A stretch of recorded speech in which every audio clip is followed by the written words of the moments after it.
If you're a real estate agent, I want you to picture this scenario. You list a property for sale, you put it on the market, and it sells.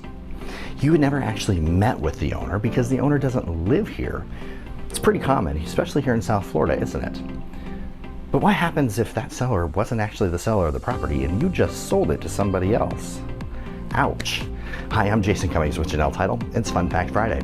Unfortunately, this is not a very fun fact. However, this has been happening all over the United States, especially here in South Florida. We just had a situation in our office 2 weeks ago where a seller went to sell his property only to find out the deed had been transferred to somebody else just 1 week prior to that. Now, my question for you is this. As a real estate agent, if you list a property for a seller that's not really the seller and you sell it, could you be held liable? The answer is probably. It's going to be up to the courts to figure that out. But I can guarantee they're probably going to ask you if you did your due diligence to make sure that that seller was the true and accurate owner of that property. What could that look like? Well, did you get a copy of their driver's license and their passport? Things like that.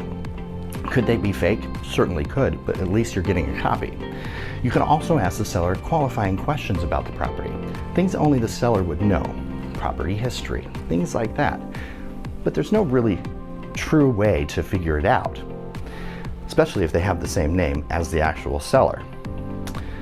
So my tip for you is this. If something doesn't feel right, it probably isn't.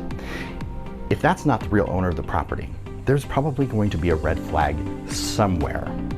So if you're listing a property, especially a vacant property or distressed property, or even a parcel of land, and you're not meeting with the owner, pay attention to those flags that might come up.